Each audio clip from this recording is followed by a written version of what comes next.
Good morning friends, कैसे हैं आप लोग। आशा करता हूं कि आप लोग अच्छे ढंग से होंगे। मैं शेखर मैथ वाला अपने यूट्यूब चैनल में आप लोगों का स्वागत करते हैं और अपने इस वीडियो के जरिए आप लोगों को हम exercise 2.1 NCERT math inverse trigonometric function का सॉल्यूशन आप लोगों को बताएंगे।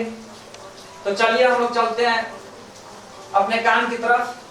लेट मानते हैं कि y बराबर साइन x दिया रहे। y बराबर साइन x यदि दिया रहे और x को मैं y की तरफ लाऊं और y को x की तरफ ले जाऊं तो इसको हम ऐसे लिखते हैं साइन इनवर्स y। फिर मैं चाहूं तो y को यदि मैं x की तरफ लाऊं और x को फिर y की तरफ ले जाऊं, ये इधर और ये इधर, फिर उसी ढंग से यदि y x की तरफ और x y की तरफ, तो उसको मैं ऐसे लिखता हूं। कहने का मतलब है कि y बराबर साइन x दिया तो x y की तरफ आया तो इसमें ये इनवर्स लग गया। जहां पर इनवर्स नहीं लगा रहे एंगल चेंज होने पर इनवर्स लग जाता है और जहां इनवर्स लगा रहे एंगल चेंज होने पर इनवर्स हट जाता है। कुछ प्रॉपर्टी है जो हम आपको बता रहे हैं कि माइनस साइन x यदि दिया रहे तो उसको साइन माइनस x लिखता हूं। माइनस tan x दिया रहे तो उसको tan माइनस x लिखता हूं। माइनस cosec x दिया रहे तो उसको cosec माइनस x लिखता हूं। उसी ढंग से माइनस cos x रहे, माइनस cos x तो उसको cos पाई माइनस x लिखते हैं। उसी ढंग से माइनस sec रहे, minus sec x, sec x को लिखते हैं sec pi minus x। Minus cot रहे तो cot को हम लोग लिखते हैं cot पाई माइनस x। अब हम लोग क्वेश्चन की तरफ बढ़ते हैं। क्वेश्चन बोलता है कि find the principal value, find the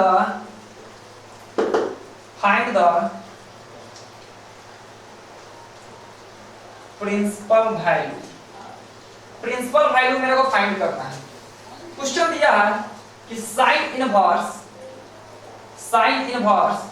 -1/2 का प्रिंसिपल वैल्यू हमको दिखाना है।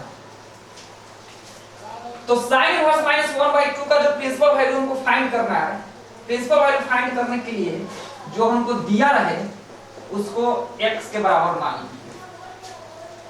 अब यदि मैं x को इधर लाऊं और 1/2 को उधर भेजूं तो साइन इनवर्स है और सिर्फ साइन x हो जाएगा और -1/2 x की जगह पहुंच गया। अब हम लोग क्या देखते हैं कि साइन के बराबर में -1/2 है तो साइन के कितने डिग्री में -1/2 होता है, तो साइन के -30, sign -30, sign -sin30 sorry -sin30 -1/2 के बराबर होगा। अब हम लोग थ्योरी के जरिए क्या देखते हैं कि माइनस यदि साइन के पीछे हो तो जाकर अगाड़ी एंगल रखता है। उसी ढंग से -sin x हो तो -sin के एंगल में आकर लग गया। अब साइन से साइन खत्म तो x बराबर -30 जो -π/6 के बराबर होता है। फिर क्या देखते हैं कि क्या जो मेरा x है, साइन का रेंज होता है, साइन का रेंज होता है -π/2 से π/2, तो क्या जो मेरा x बिलोंग करता है और -π/2 के π/2 बीच है? हाँ, -π/2 से π/2 के बीच है -30। इसलिए मैं लिख सकता हूं कि क्लियरली जो मेरा x बिलोंग करेगा -π/2 से π/2 के बीच, अर्थात साइन इनवर्स -1/2 जिसको मैंने x माना है, x का वैल्यू मेरा निकल कर आया -π/6। ये रहा मेरा क्वेश्चन नंबर 1 कंप्लीट। आशा करता हूं ये क्वेश्चन आपको अच्छी तरह से समझ में आई होगी। चलिए क्वेश्चन नंबर 2 की तरफ बढ़ते हैं।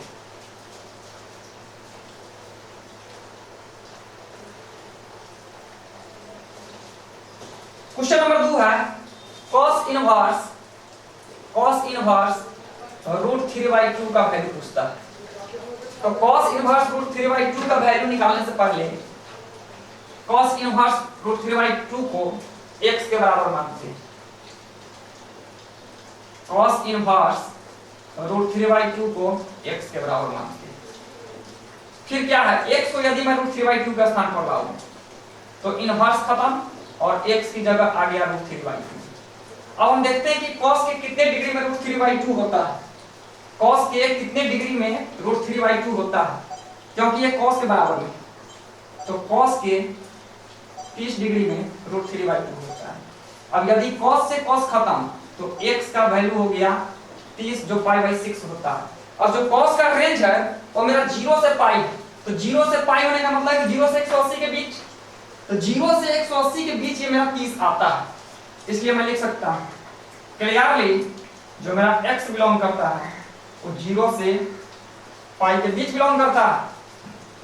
इसलिए cos इनवर्स √3/2 जिसको हमने x माना है, x का वैल्यू निकल कर आया π/6। ये रहा मेरा second question complete. Question number 3 देखते हैं। क्वेश्चन नंबर 3 दिया है cos इनवर्स 2 का वैल्यू निकालना।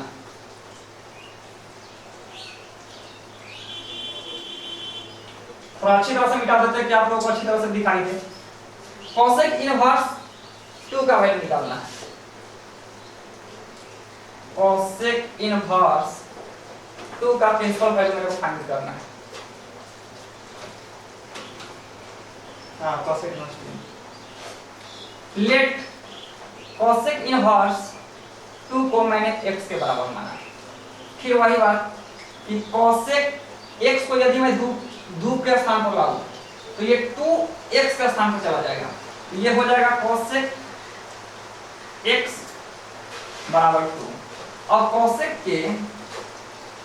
के कितने डिग्री में ये 2 आ रहा है, तो हम देखते हैं cosec के 30 डिग्री में ये 2 होता है, तो इसको हम लिख सकते हैं cosec 30। cosec से cosec खत्म, x बराबर 30 यानी π/6। अब cosec का जो रेंज होता है, cosec का जो रेंज है वो -π/2 से π/2 के बीच है।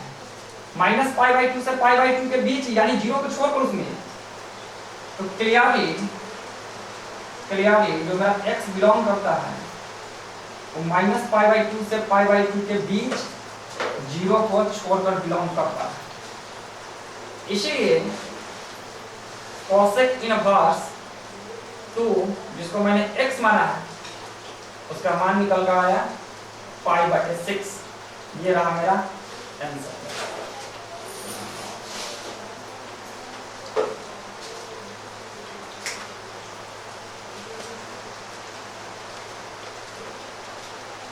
एकदम साफ साफ